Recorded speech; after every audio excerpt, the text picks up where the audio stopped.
Welcome back to another edition of Silent Sirens. I'm your host, Thomas Orness. Man, that Illinois game, we're so close. It feels like one of those games that we're gonna harp on for a long time because we missed so many damn layups, and it felt like we were.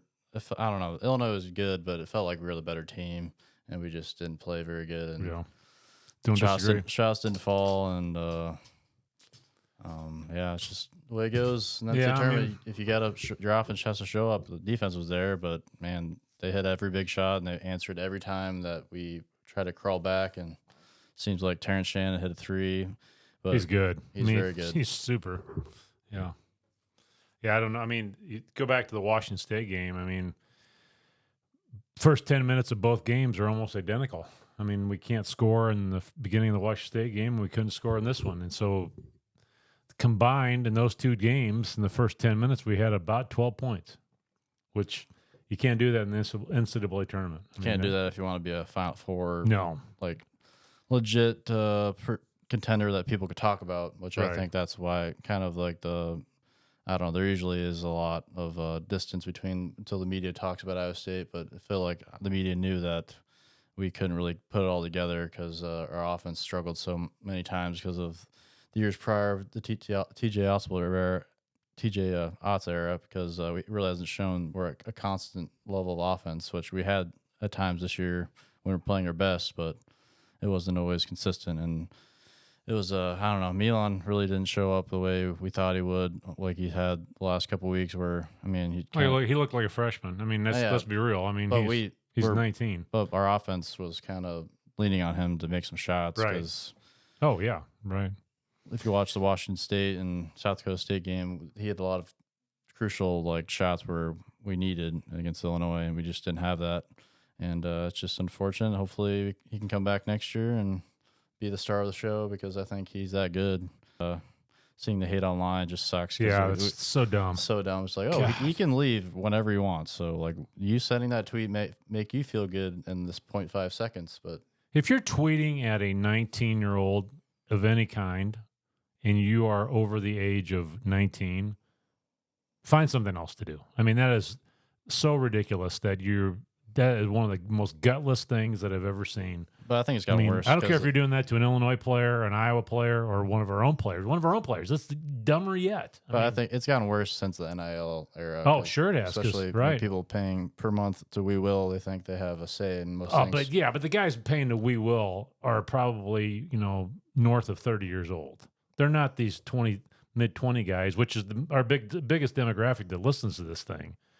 Hopefully, it's not our fans that are out there tweeting at our players, but criticizing them. But people nowadays are living paycheck to paycheck no matter what, so and they're giving money extra to Iowa State, which doesn't give them the right to be a dick. I know that, but it's just a difference. It's not the same sport as what it used to be. Yeah, no, you're not going to get any argument from me on that. And it's just the fans don't really know. Like, there's no playbook to be a fan in this type of era where everything's changing left and right, and like you lose a tournament game, and then like going to bed, you're just like waking up like, okay, this week who's going to be on my team next year, because you have no idea.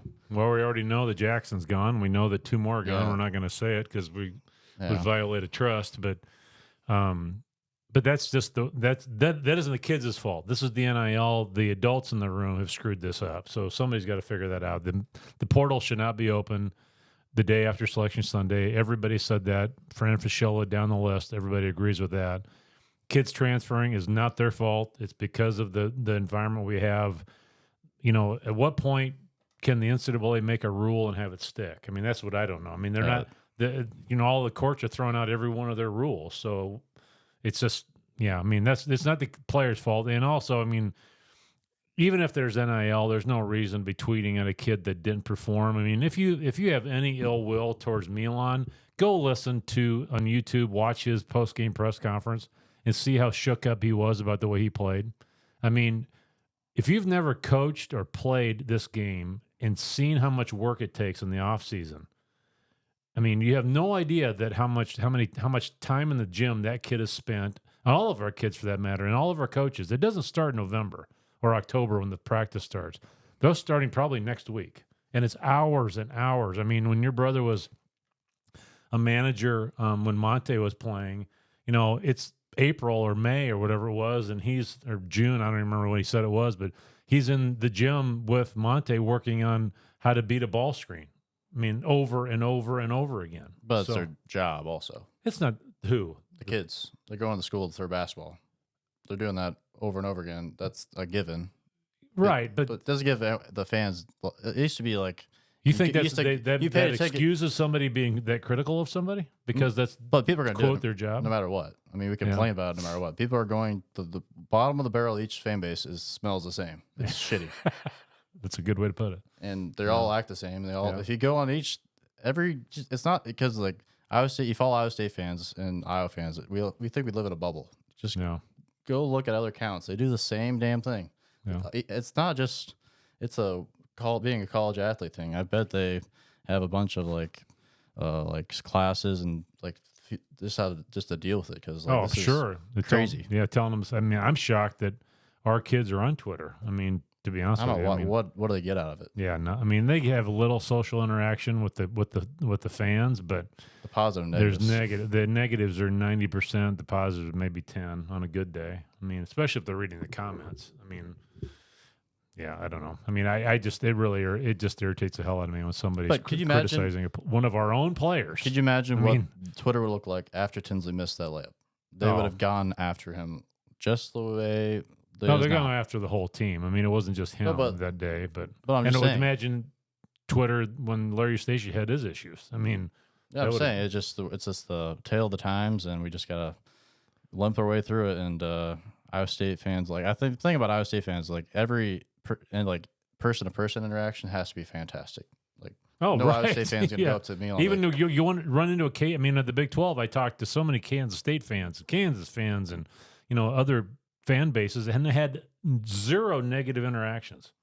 Was sitting in Omaha with some Illinois fans, had zero negative interactions. Took a picture with the Duquesne fan for crying out loud. I mean, had no. But Twitter's a different world. I mean, it's a cesspool. That's just the way. And I spend too much time on it, just trying to keep up on things. But it is a cesspool. That's the way. Eric Pratt from the Fort Dodge Messenger said that today. Yeah, or yesterday. Just going back to the game, it's just felt like we just could not get over the hump, and we kind of started the way we shouldn't have. We got players we like going into the game. It's like, all right, Ward can't get in foul trouble. Got in foul trouble immediately. Got three of the fouls are they're just weak. It's just like. How many times he did that during the year where we just go by? It was like they didn't call anything. Well, I think it was his second or third one. He came on and hedged a ball screen really hard and just clobbered a guy. I mean, he just looked like he had regressed as far as his how to handle his the moment, and just too bad because Hassan had a fantastic year. We are going to miss him tremendously. I mean, he might be a top 10 center in Iowa State history, like just like talent and production wise, defense and offense, like especially the last 30 years. Like we've always wanted that type of little player. Yeah. The guy who does his role, pick and roll, all of his layups, or he just goes by the rim and just doesn't do too much, and it's just really long and amazing on defense he got so much better. I mean, rim protection, because how many times were we just like, man, if we just had a rim protector, and it's like we want a Hassan Ward, and we had him for this whole year we could easily not have had him. Right, easily. He could have left, yeah, or didn't play basketball anymore, or went overseas and played. But thank God he came back and really protected, and gave us a lot of great minutes as a Cyclone, and gave us undefeated in Hilton. And Trey King too, like Robert Jones hits his 2 last free throws. That was so awesome. And that dunk really sucked for him, because I just wanted these Cyclones to keep going, because I feel like we had the right formula this year. We had the seniors, we had the young talent, and it just seemed like we just couldn't put it all together for the tournament against Illinois. But it just sucks because we had a huge home court advantage in Omaha, and then now we are all the way to Boston. It just sucks we couldn't be a little closer, because I feel like our crowd could have been a little more involved, because we've been especially with Kansas City, we were so used to having a crowd behind us, and now that was kind of our first true road game since the Kansas State game. So I mean, we had 5 straight games where basically we're a home crowd. Yeah, and you're right. The last hostile crowd we've been in front of was Kansas State, and we just didn't. I mean, we just didn't handle the moment at the beginning of the Illinois game at all. We really throughout the whole year, we really with the conference play. Obviously, the non-conference is kind of washed because like we killed everyone basically, other than the invitational tournament in Florida. But which we played without Hassan. most of the year we waited to like the last 6 minutes to really turn it on defense or on offense to kind of come back. We kind of did that against BYU and other teams, but I don't know. It's just well, it just I'm going to sucks. tell you. I mean, I haven't told you this, but I had a very Iowa State fan moment during that game. I mean, we looked so bad there for us at the beginning of the game that I was just hoping we didn't get embarrassed. No, I mean, I was going backwards in time and thinking, you know, our defense is so solid. These are kind of the games that it gets away from us and then we can never recover. But then you have to remember how good we played, how good we are on defense. I mean, having the number one we defense. lost by 3, and Hassan played 10 minutes, had no points and 5 fouls. If you would have told me going into that game, Hassan has that stat line, I think we get beat by 20. I don't know about that. Like, the thing about Hassan is like his stat line really, if he really produced there, that's when we knew we win by like 15 or more. But like offensively, and combine that with Milan with 1 point. yeah, I mean, tell me that Milan 1 point and Hassan 0, and like Terrence Shannon went off. Like you can't do that. Like you can have their best offensive player go off, and like our most talented offensive player doesn't do anything. Yeah, I got to give you credit though. You texted me and said tonight Curtis goes off. You said that before the game, so you called that one. But he's been doing it all year. But he hasn't had 26 points or whatever he held. That's probably the most shots he's had all year because he took 18 shots. I mean, led the team in attempts, which he should. Heck, I wish we would have shot more. 4 for 7 from 3. Let's look into next year. Just obviously we can't even like project on a next year because we have no idea. We got that commitment day before the Sweet 16 game. Yeah.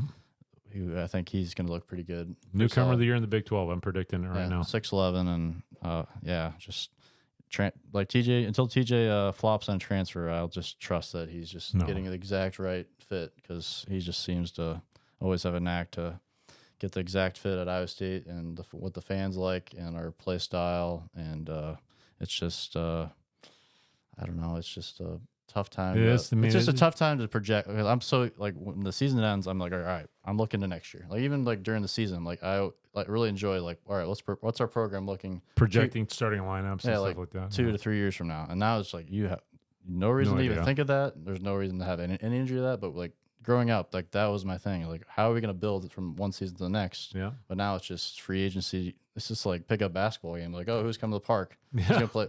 Who's going to come to Iowa State and take online classes and play Iowa State? Well, you think back to every year. I mean, you think, well, we got all these guys coming back, so we just need this, this, and this, and now you just have to sit and wait. It's like, who's on our team? We have no. I mean, like, I don't know if you watched that Rick Pitino interview, but Rick Pitino talks about how it's just not fun to coach college basketball anymore because he's got 3 guys coming back next year. It's St. John's, and it's like your season ends, and like okay.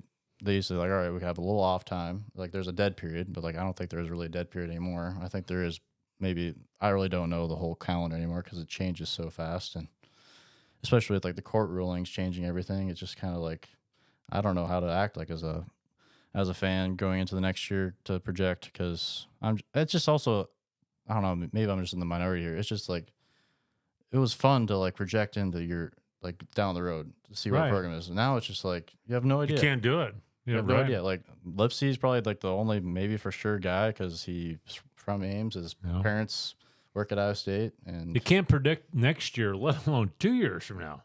I mean, obviously the Hunter Decker stuff was like the gambling stuff, but like it just not. We could have a different quarterback for like years on end, like just like the way we had that one time where we couldn't find a starting quarterback who could finish the year for so long. We might have some of those errors, obviously, but obviously Rocco is not going to be I think he's staying because like I think he got some big cash offers in this offseason. I'm sure there's money bags being hauled to Ames right now trying to lure our kids away. I mean, there's like got to be like just like in that we're obviously switching roles to just football and NIL in general here, but I like just watching our the young players on our football team and basketball team. I'm just like, okay, well they're going to go somewhere else, but Ben Bramer is still an Ames. Yes, because I thought he'd be for sure. Like if I'm an SEC school, give him whatever he wants because I think he could start for any team next year. Yeah. So, they're talking about. I was listening to some podcast and they were talking about, it's a violation of the NIL if it's a true pay for play. Then what is this? I mean, let's just call it what it is. They're paying players to play.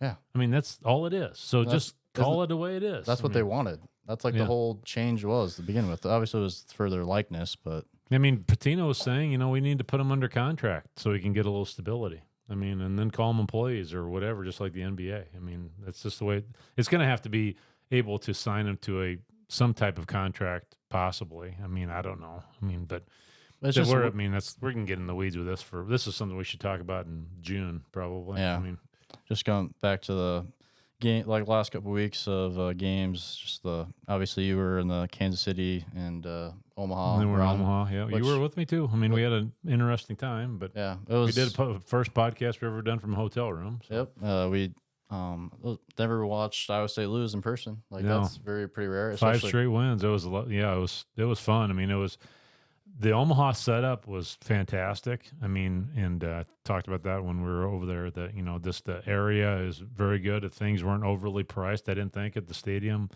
The little bar area where they had the cyclone thing really was kind of cool. I mean, saw a lot of people from Ames down there, obviously, or from Iowa in general. But it was a great experience. But I hate to tell you, if we would have won Thursday, we'd be staring at Auburn Hills 2.0 today because it's 90% Yukon fans. Yep. And that's just I was worried about that when I saw the seedings come out because you watched the games last night. Marquette gets beat by North Carolina State, and I kept thinking that should be the game we're in because that was in Dallas. Yep. And if it's in Dallas, we get a truckload of Iowa State fans. And like we should not be the last 2 seed. Like after the season we had, we just beat the number 1 seed overall at the time by 30 in the Big 12 tournament, which that makes me think that the Big 12 tournament might be losing some interest in the future. Right, like we said before, we moved up the finals to Saturday to help with the seeding thing, and it didn't make a damn bit of difference. So, like as an Iowa State fan, you kind of think, well, why does it matter? Like, we obviously matters because it's a game. It's the Big 12 championship game. It's fun. Yeah, we get a ring. I mean, it does have meaning. But just as a national view of like, obviously we're going back to like looking ahead, like to build the program of the future. Like that's the thing where like the building block. Like, okay, well we have 6 of them now, I think, right? 6 Big 12 championship tournament, Big 12 championships. We're 6-0. Which I mean, if you count the 6-0 championship games, you're right. If you count the last Big 8 tournament championship, it's 7. Yeah, because Willoughby and Cato beat Kansas that one year. And then the next year was when the Big 12 started. They got Oklahoma and Texas, and then you fast forward to now, and like those are leaving. And we have Arizona State, Utah, and Colorado next year. I mean, they're not going to bring in a bunch of fans to Kansas City. I mean, I don't they think could possibly, I guess, from Arizona, but it's just who knows? It's a big mystery because I don't know. It's just gonna be flying your seat your pants every year. Just we're gonna buy season tickets. Obviously, that's guared, but you have no idea who the hell's on our team. The funny thing about this whole NIL thing is that you look who's left. There's unless you want to count North Carolina State, which North Carolina State is not a no-name team for crying out loud. But there's really the big-time programs are still there. I mean, Duke's still in, Tennessee's still in. We go down. Purdue is predicted to be one of the best teams this year. They're still in. There's no Florida Atlantic this year, or Iona or some random team like that. NIL possibly has given us a little bit of parity because you don't have Kentucky, you don't have Kansas, but you still have the big names in the tournament. And the one thing that I couldn't believe when we played Illinois, and Illinois is not like when you think Illinois, you do think that they're probably better in basketball than they are in football. I mean, they've been good in basketball off and on, but I didn't realize they hadn't been to Sweet 16 for 20 years. Yeah, since 2005. 20 years. And we've been to how many since then? I mean, 3. Yeah. So, I mean, we've been, So, I mean, it was amazing to me that we kind of are taking it for granted that Sweet 16 is not good enough right now. And it's been a long time since Illinois has been there. Not good enough. It's just that we thought all year we were building up like this could be the year we finally go to the Final Four and finally break the. And when we get that seed, we get kind of hosed in the seeding and being in UConn's bracket. Obviously, we got Omaha, which was kind of a breeze, like winning like San Diego State or South Dakota State was they're a tough team. Like I mean, half their teams are the portal now. Yeah. And same with Washington State, which is kind of weird. We went to see teams to play, and then now like all of those players that made like shots are gone from their team. Yeah. Which I don't know. I don't think it's sustainable. I really don't. because like Why it's would really you? hard for Yeah. people to watch year to year because we need to like know who's on each team. Like imagine if the NBA, every team was different. Obviously, it's kind of turned to that with the free agency teaming up, but they have contracts that make it so teams to teams each year. But imagine if it was the different team every year. Yeah. Which that's just I don't know. Maybe it's just me. It's just me complaining at the old man of the sky, making wishes we can have some sustainability where we know like a core like. Imagine if being on the marketing team, like, all right, well, when can we market for season tickets next year? Like, who are we gonna When can we shoot the poster? Yeah, like, yeah, got the like AI. Let's shoot the poster in like mid-October. Of Photoshop of Chris Colvin's face with someone else's. Yeah, I mean, Kansas has got the Brinks truck out trying to find players right now. I mean, Arizona did that. I mean, they have Caleb Love for crying out loud And he choked. and they can't get past the Sweet 16 either. I mean, so going out and buying players is not necessarily the answer. You still have to have what TJ is working on. You have to have a culture, and you have to have kids that want to be there. Yeah, it has to make sense. You have to have like a routine, and that's why I loved like even there was no celebrating Kansas City. There's no celebrating Omaha. Like we literally passed them. Yeah, we passed them on the interstate. Yeah, with Omaha, which was kind of nice to know that we're kind of locked in. We could have easily. There's so many teams that would have stayed and just partied up and just like live in the moment, but not TJ's team because I don't know. I just feel like TJ is the guy who's going to lead us there. Yeah, I really think that. I think this year was really fun because we went undefeated in Hilton, which we've been waiting for that for a long time. Which it would have been Yang's freshman year, but the Kansas block charge thing. that what ruined it. That one single game, which we didn't lose in regulation that year in Hilton, if that counts. Well, I guess we can count that. I guess. But yeah, if we can just continue the fan support, which I think the Prom era kind of put a hole in the tire for a long time, and I think that's kind of filled now all the way to the top. And we're gonna maybe do something different with the student section, not give them maybe like just give them the big games or upper deck, and maybe scatter that more. Maybe be more like just like have better ideas to fill Hilton because like there shouldn't be games where in the top 5 and go look at their deck and there's no one there. Like, that should not happen. Right. Like, there's so many.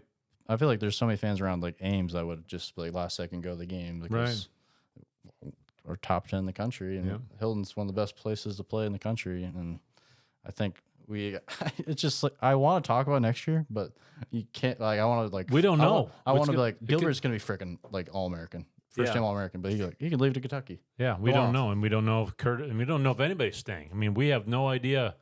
Hell, we don't know. We hope that TJ's staying, but that could change too. I mean, you don't ever know in this world. I mean, which I just all we do know is on Twitter now, so we can say Caden Fish is gone. So there's 2 gone as of right now. I mean, it's a moving target. It'll probably change 3 more times before we're done today. Which just reading into this, like Caden Fish, like huge reason why he got out of state was because of Omaha, like the AU team. Which I don't know if that will. Obviously, we're just projecting on 19-year-old kids' decisions on their life. Well, he had a shoulder injury earlier in the year, and I think he could be a solid.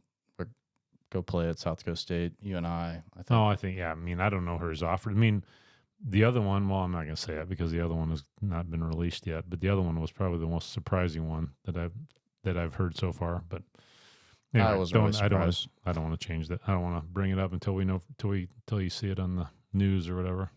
Yeah, and it's just weird seeing us offer transfers also when we're still playing. That's just so weird. Right. And we have a commitment when we're still playing. And I was talking to Michael, my brother, and he's like, "We don't have scholarships. How are we throwing out offers? We don't have scholarships." Well, I know. I mean, we've been talking to at least 4 guys. I mean, and anticipating it. I mean, we can't do anything about it until we have a scholarship. But I mean, in this day and age, TJ's got to do that. I mean, he's got to, stay ahead of it a little bit. He can't wait till all of a sudden, we got 5 guys gone. Now who should we go get? I mean, you can't do that. I mean, this is the business side of it that I think he's really good at.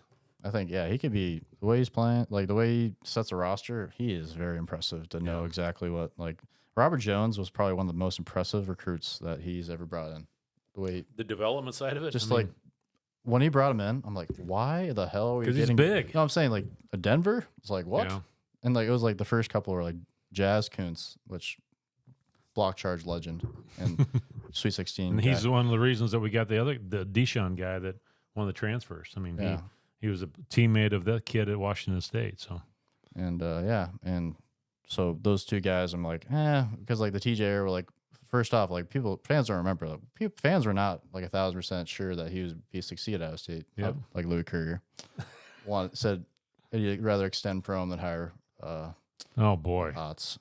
Yeah, rough statement, but rough statement. Louis paid a lot of season tickets and Iowa State Imperial to make up for it. So Louis got support for Iowa State. So I think the era. It's just I hate because like going back to where in little, it's like okay, if we just get the good players, they can't transfer because like back then they didn't really transfer unless you had a problem with. And we just get them to Iowa State. Yeah, Adam Haluska, Shane Power. I was just like, get them to Iowa State. They'll succeed. Like Royce White, like those top level players that we don't usually get. Like if we can just get them to Iowa State, they'll be really good in Hilton, and then they'll just love it. Because like I think Gilbert's one of those players that like the first time he played in a packed Hilton, it was against Iowa, and that was when the press conferences where Rob Jones like it gets louder. And he couldn't believe it. He's like, what?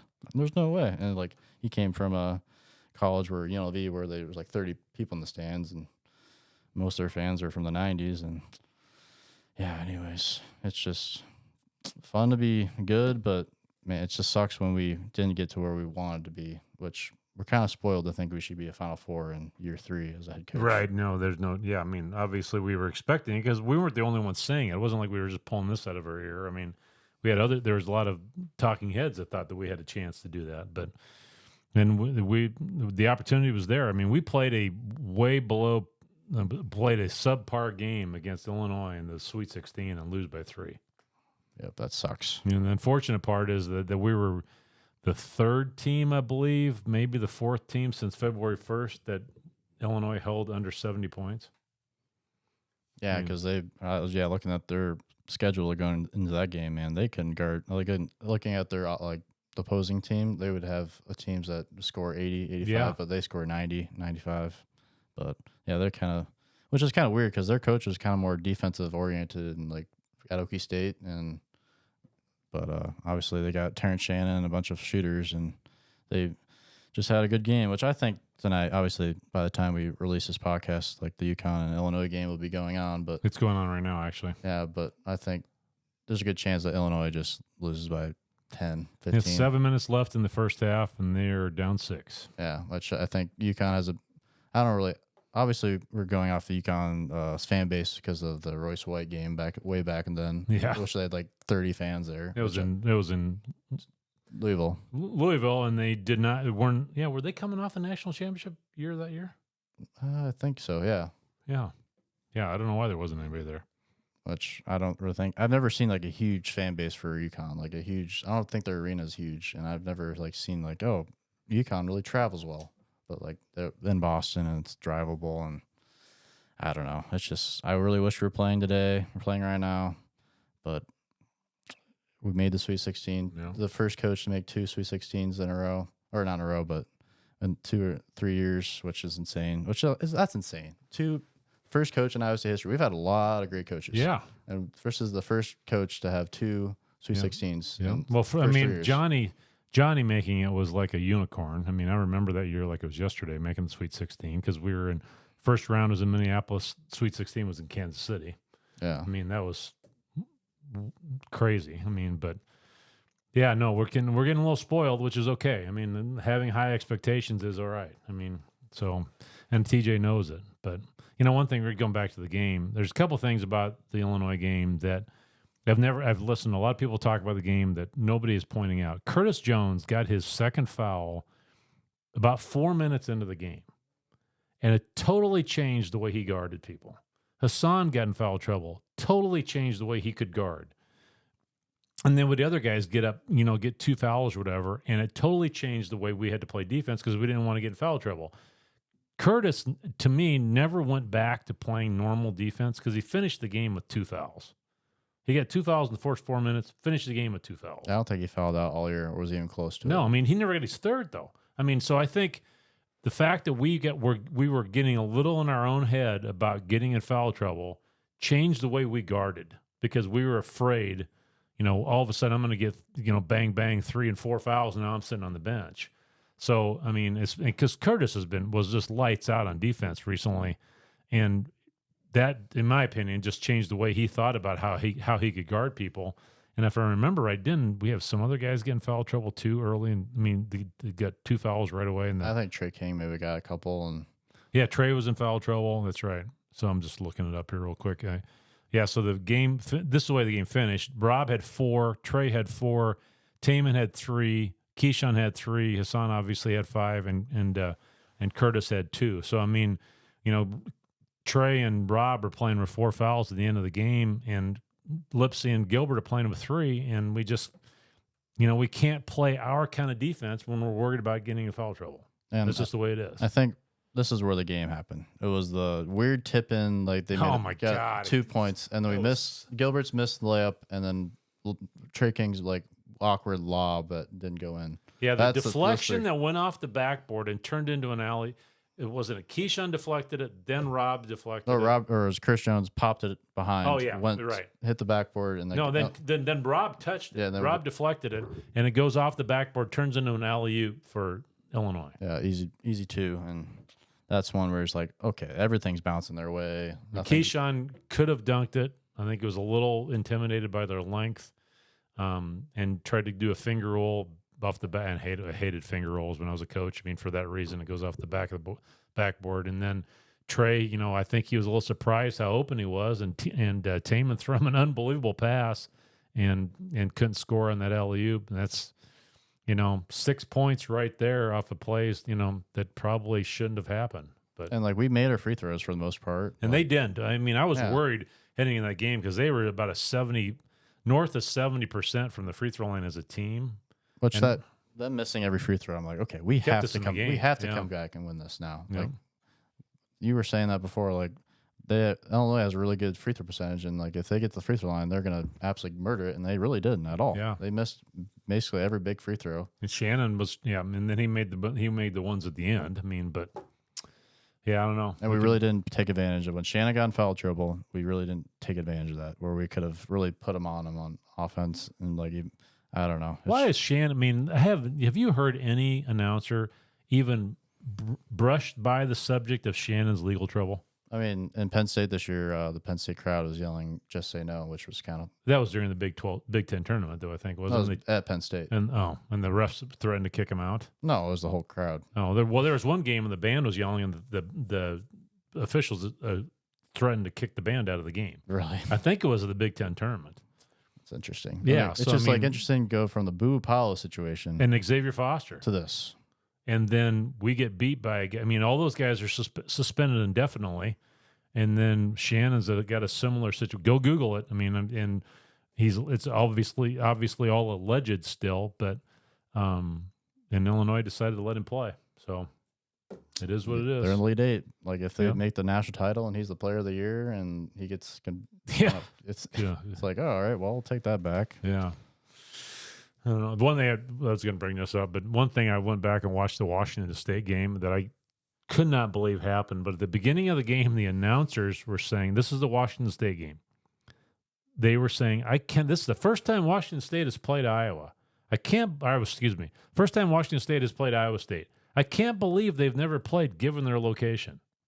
That's exactly what he said. So he thought we were Idaho. Idaho borders Washington.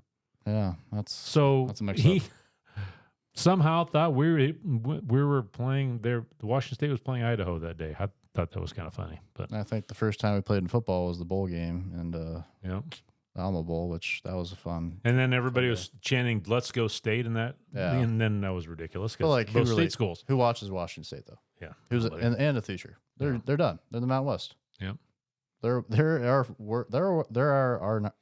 experiencing our nightmare. Can we talk about the 4 idiots sitting in front of us at the Washington State game? I mean, you were 5 rows ahead of me, and then 5 rows ahead of you were 4 blasted Washington State fans. Yep. And during the first 10 minutes when we're not playing well, they're being obnoxious as hell and getting up and talking crap to Iowa State fans, and there's a bunch of Iowa State fans behind them. And then they started arguing with the Iowa State fans, and they were facing our direction. They weren't even looking at the game. They were facing our direction, arguing with our fans for the majority of the game. And to put in perspective, at the time, those tickets that they're around was probably $600 to $700 a piece. Yeah, right. At that day.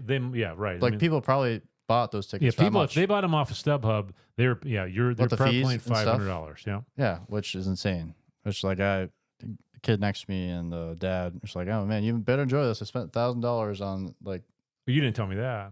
I don't know if he's like exaggerating or anything, but he's just telling his son to really enjoy this because we're spending a lot of money on it. Wow. Which he sat right next to me, and he's an Iowa State fan, and he had a great time because I don't know. Obviously, we're going back to Washington State game. Which Well, no, we're just talking about the experience. I mean, Yeah, it it's was just ridiculous. I mean, because you said to me, he goes, "Can you imagine if that was us sitting behind those guys?" I mean, we would have got him out of there. I mean, I wouldn't have tolerated it. I mean, I was either, I would have just got an usher over there and said, "Get together, get these guys out of here." I mean, they weren't even cheering. No, I mean, they were just arguing with those people behind us. I mean, or behind them. I mean, that was ridiculous. Like those fans they just want to get in a fight. Or I think they have a Humboldt connection too, by the way. The people that were sitting there. The one that were yelling at us? The Washington State people that were yelling at the Iowa State fans, Yeah, I think those people have a Humboldt connection. I'm not sure what that is. I think Will talked about that on the way back because I think we ran into him at the Casey's on the way back. Yeah, we did actually. Yeah. Man, that's got to be the worst where you pay all this money, especially if you had kids around. It's just like, what are we doing? Like, you get blacked out drunk. Maybe that's like why Jamie's like, we're not having this in the stadium. That's what I was like. It kind of makes sense to me. Yeah, I don't disagree. Like the party has to stop at some point, and like, I don't know, because if you said we paid, if like flashback where we're little and we're like really like emotional, like we want to watch the game, and like you got these drunk idiots who are not even conscious at the game, spending all this money going to this game and probably spending $300 on booze because man, those booze prices in those arenas are insane. Yeah, I mean, I thought it was reasonable compared to Kansas City, but I mean, it's still. I think you've been beaten down too far. It's like, $5 popcorn. That's pretty reasonable. Yeah, $12 beer, huh? Not bad. Jesus, I'll take 10. Yeah, right. I think that's kind of they have those prices like it's like we always expect. There's like it's probably $17 for popcorn. It's like it's $5, not bad. Yeah. And it's just a fun experience to be this good this early in the aughts era, and it's been a fun, like probably the funnest year. I don't know, maybe it's just the moment. It was the funnest year probably as being a Cyclone basketball fan because there was moments in the Prom era where I didn't think this could happen again. Right. I thought he ruined it enough where fans won't show up like they used to. Fred had to. It took Fred a long time where it was selling out good because. I think our fan base is one where if we spend a lot of money and come to games back to back, especially with weather, we're like, I'm just not going to come anymore. Yeah. And TJ's made it really fun to watch, and I think the style play fits Hilton perfectly. Fans have gotten behind TJ. I mean, we got to get TJ a walkout song.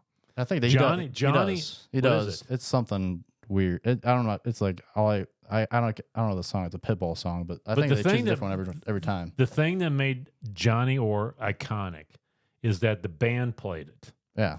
As soon as the band started playing it, everybody knew Johnny was coming. And now you can see him on the big screen and all that kind of stuff. But that was what made, and if you've never seen a video of Johnny Orr walking out onto the floor, it was just, it just got everybody fired up. I mean, he had this. Did they do it in every game? Was it against Drake? Was it against every game? Didn't matter. Green Bay.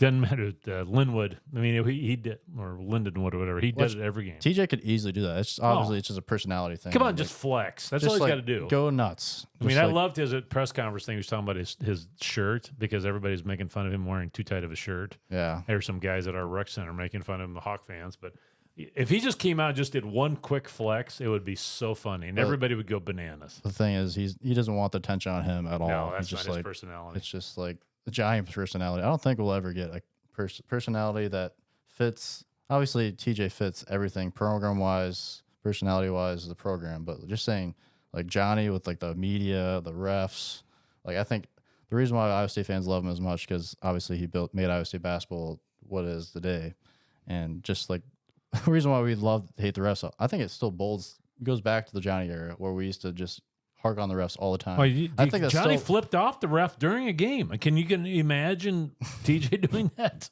I mean, maybe if we could have Melvin Edgem on the staff. that was a BYU though too.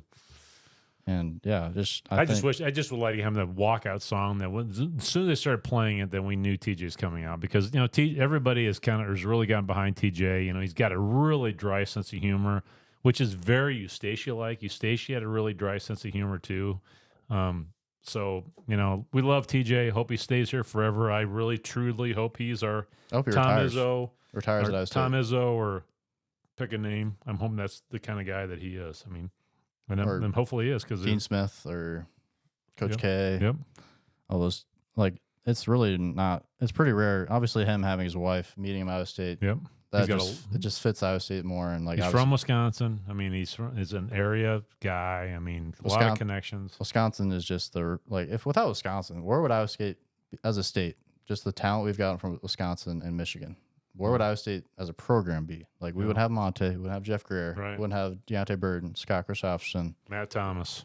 The list goes on. Tyrus Halliburton, obviously. I can't believe we're like 7 names deep. I mean, Tyrus Halliburton. Right. Tyrus Halliburton, though. And by the way, it's finally out. It's on Twitter now. Jelani Hamilton is gone too, which is the one it disappointed me the most. I mean, because we knew it had happened a while ago, and he had offers from Auburn, he had Wake Forest, he had some good big time offers. He's a 4-star guy. His parents are went to Iowa State, and he showed up at Iowa State for a visit and committed the next week because he kind of fell in love with the school. But he must not think he's going to crack this starting lineup. I mean, that's just my opinion. I mean, I love that about TJ. He has meetings with players and is 100% honest with them. Yeah. And just think about Jeremiah Williams, the Rutgers recruit. Yeah, we could have used him this year. Yeah, which I don't know. I think Lipsy being as good as he was really changed things a lot. But he was a little bit bigger of a guard. I mean, I think he tore his Achilles. Yeah. I think it's a tough injury. And he's not. I still follow him on social media, and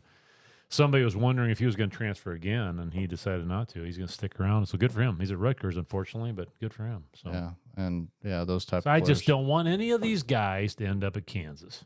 Yeah, I can see that. I mean, I just don't want any of them to. And we have to do cheer against them type thing. But put yourself in the boost. Just pretend you're a big booster in Kansas. Be like, all right, we can pick off players from teams that could beat us. So why not go after Curtis Jones or Keyshawn or anybody like? Yeah, I know. Or Check Diallo or those type of players that they. Well, I mean, we've got the kid that I can't pronounce his name coming in next year. That's a great 3-point shooter. So we've got help on the way. I mean, we just have to replace. I think we've got a huge step forward in replacing the kid that's coming from Charlotte. That's 6'11", 72% free throw shooter. You watch his highlights; he can take people off the dribble, left or right. He's a big dude, so I think obviously he's going to take Bob Jones' spot, and then. We've got guys in the program, Omaha, again, we don't know if they're going to be there or not, but Omaha and other guys that can take Trey King's role pretty easily. So then we just got to find, maybe another Hassan, something like that. Yeah. Getting TJ, the reason why I'm confident going forward is because TJ got Oshunity, which is one of the transfers. I'm like, we are never going to get that type of level player ever again because of the NIL. Yeah. Those type of players don't grow on trees. Yeah. And we got him. And Hans Ward, which is in crazy recruiting. Hassan Ward, you mean? Hassan Ward, yeah. Which and Charlotte's got a 6'11" guard type guy that's going to transfer too. I said, why don't we do the VCU thing all over again and bring him too? He's and a apparently shooter.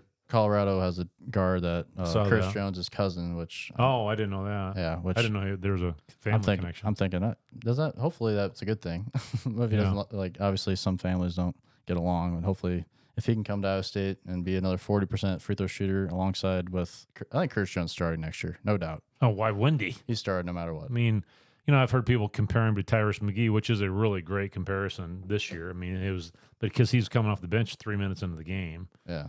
But God, if we can keep, Taman, Curtis, and Keyshawn. I don't really care who else is on our team. Yeah, 3 guards are just. I mean, they're as good as any 3 guards in the country. I mean, those 3 guards are amazing on defense. Yes, absolutely amazing. Like Gilbert, and that's the one thing about about Omaha. Omaha is a really good defender. He was a little lost this year on defense, but he's good around the rim, and he can be a fantastic defender. And so I think if we can keep him around, he's going to make an impact next year. He's not going to be,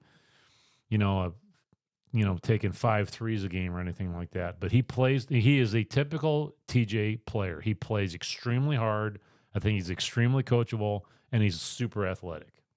So I think his mind was going faster than his body at some points. Well, and but I think I that's know- why I kind of messed up. And I feel like Right. imagine coming as your McDonald's All-American. You're from Iowa, the first time since Marcus Pfizer, Iowa State finally got a McDonald's All-American.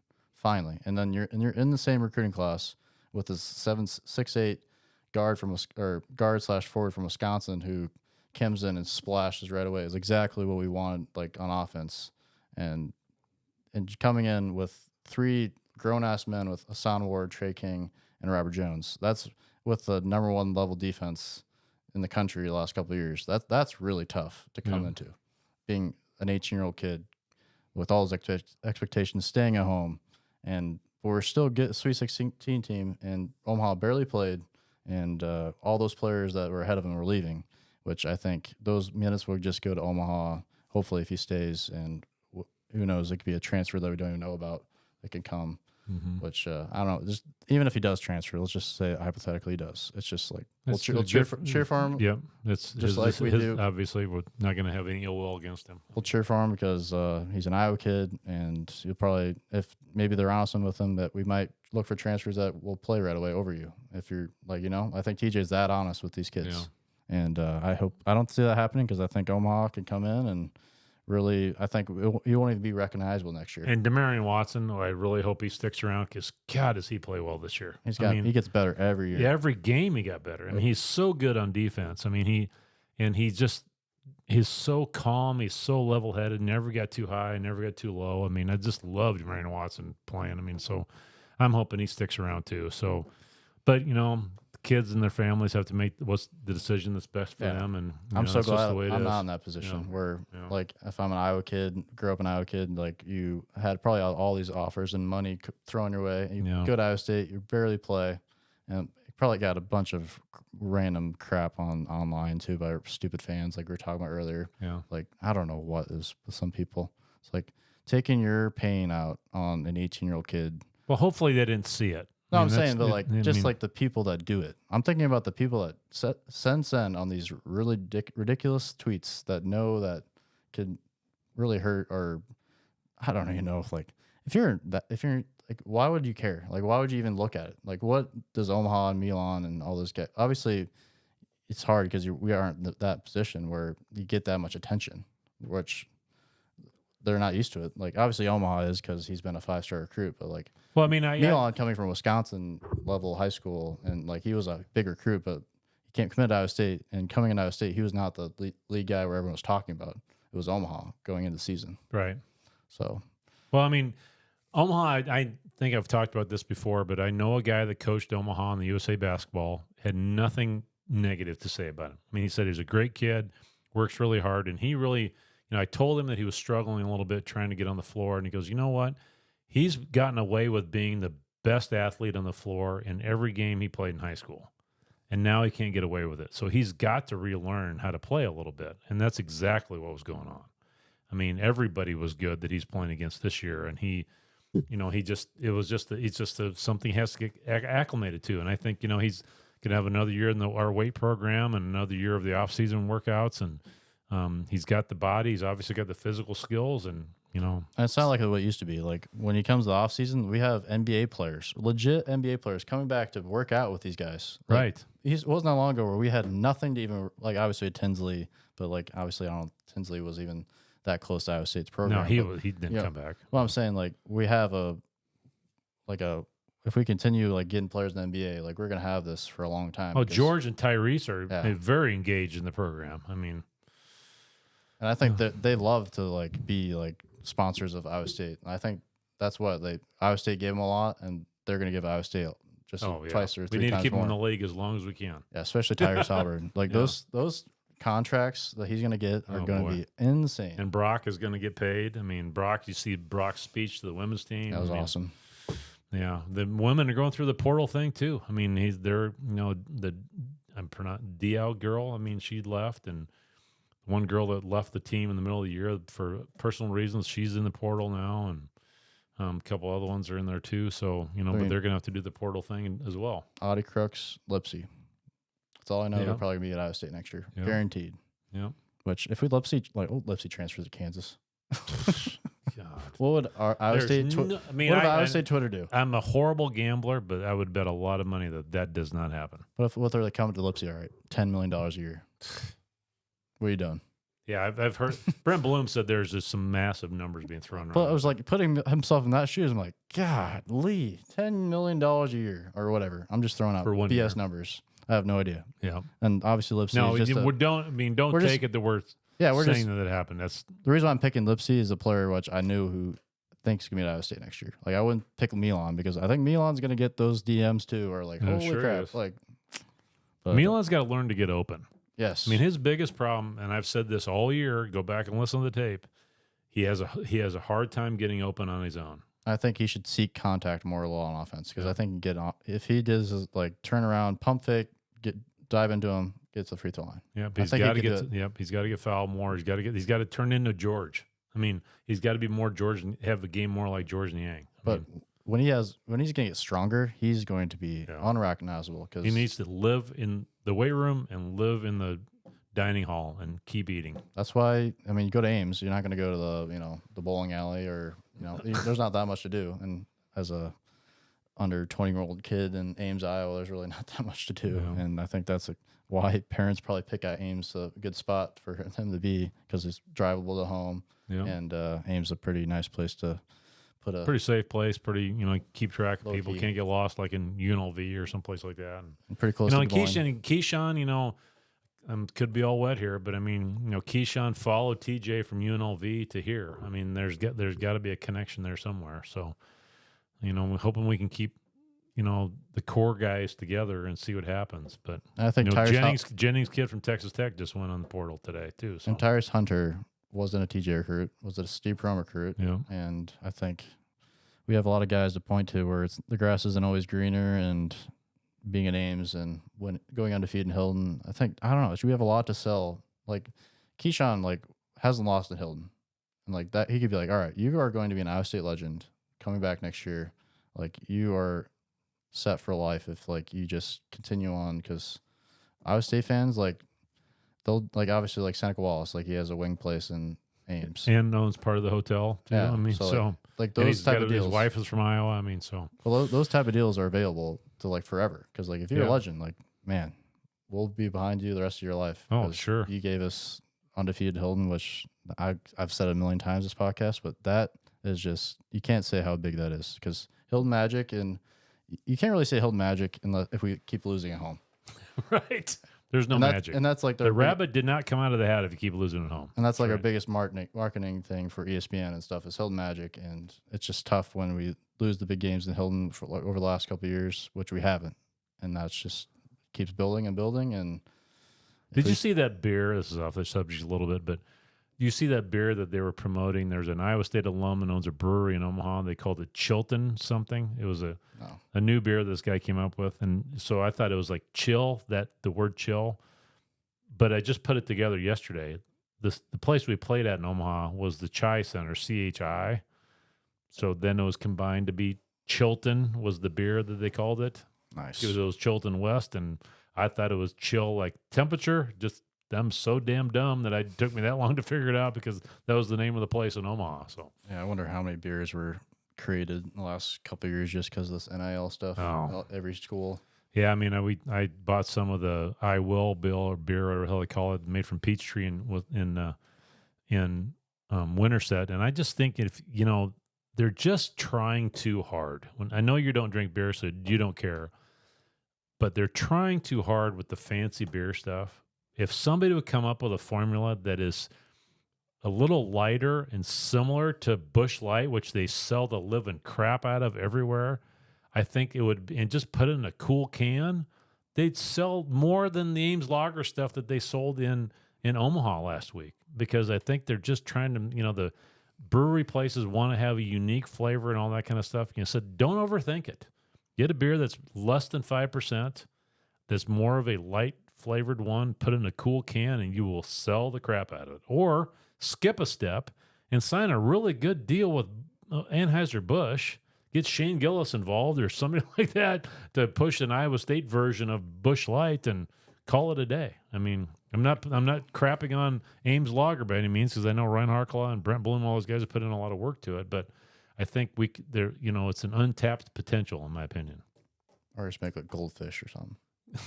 I would say goldfish cereal, because you like gold. The Juicy Wiggle cereal or something. Juicy Wiggle cereal. Well, they got pizza, which I still haven't been able to find that. Or yet. Juicy Wiggle juice. Oh yeah, I mean vodka drink or something. Yeah, no, there you go. I mean, make a Juicy Wiggle.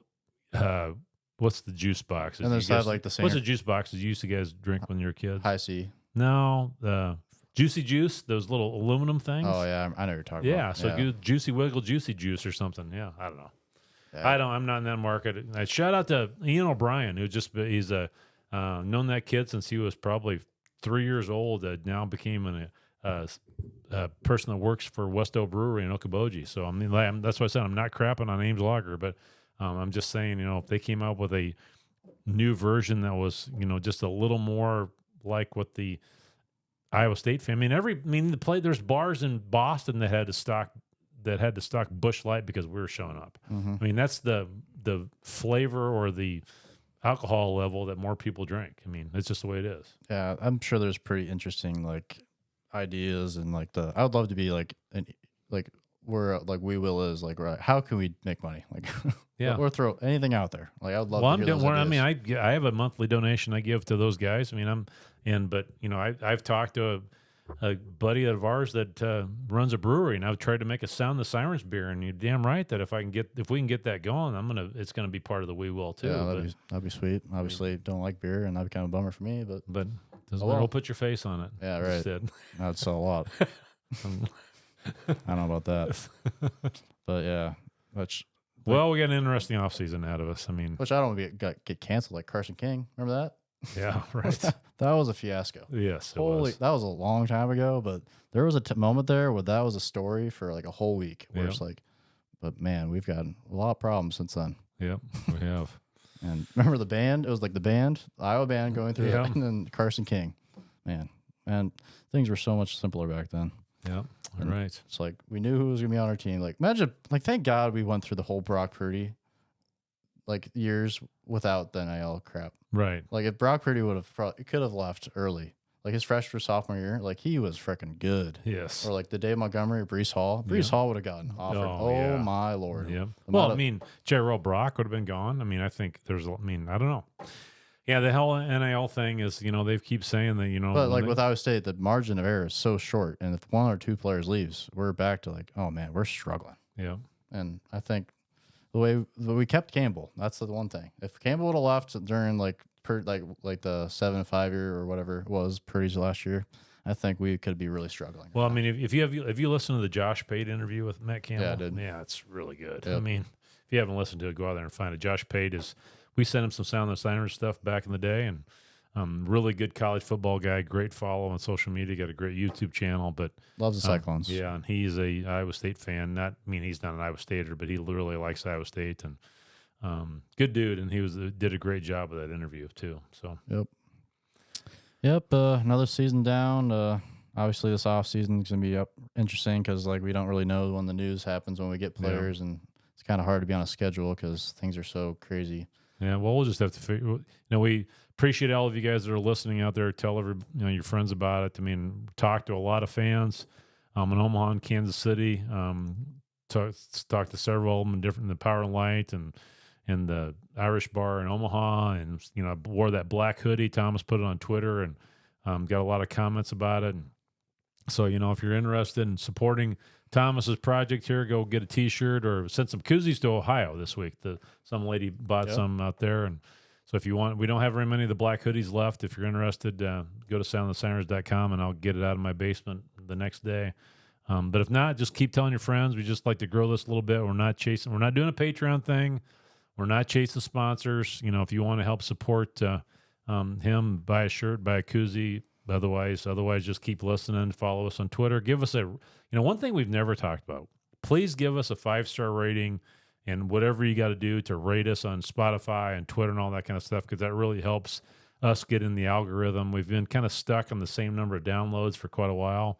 We're not doing it for that reason. We're doing it because we love the Cyclones, but it would be kind of fun if we would grow our community a little bit. You're pushing 5,000 followers on Twitter. with all the highlights that you do, and vote for us in the Cyclone Dave Twitter bracket thing that's going on right now. We got John Walters next. That one's going to be tough. Yeah, I don't know if our defense is gonna. Yeah, I don't think we got the offense. We to don't come have overcome anything. John Walters. We don't got the NIL budget. No. We don't got. No, we don't. No. NIL, we don't have any of that stuff. Just think about knowledge. Think about John Walters' brain. How much knowledge of Iowa State crap he has versus us. Like, it's not even comparable. Like, he's got to have so many stories. Oh, just because his stories are behind the scenes. I know, the hotels and everything, all that other stuff. Everything we want to know. Like, that we can't talk about, probably. Which there's probably so many stories like, this happened. Like, dang, I got to know that. Well, I can't say it now. Which, knowing information like that kind of sucks having that where you can't really talk about it. Right. Like those stories, like, man, really that happened? Like, man, but yeah, like I said, like you said, appreciate everyone listening. It's been a fun year. But being an Iowa State fan, there's really nothing better. Like, 29 wins. 29 wins, undefeated in Hilton. We got Campbell as our coach in football still. We got TJ Osberger. And we haven't talked about wrestling.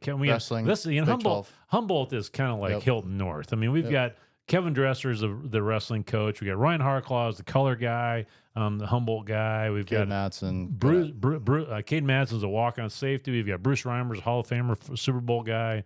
We've got Derek Clark, former middle linebacker for Iowa State. We've got a lot of Iowa State connections here, and that's why this is a lot of fun because we run into these guys. And you ran into Ryan at the restaurant in Omaha and talked to him for a little bit, and it's just it's a lot of fun, and we got to kind of keep pushing the Cyclones a little bit because we have the Dallas Clarks around here too, and Brady Rosses and that kind of stuff that are on the Hawk side as well. So seeing Dallas on Pat McAfee, I'm just like, this thing about Dallas only does like 3 or 4 podcasts a year. We're on that loop. And it's like, it's so weird. He's sitting on Pat McAfee, there's like 500,000 YouTube views, and it's like, man, that's weird. Brady Ross your brother played rec league basketball against Brady Ross last week, and Brady got kicked out because he hung on the rim because Brady dunked. Brady's a fullback at Iowa.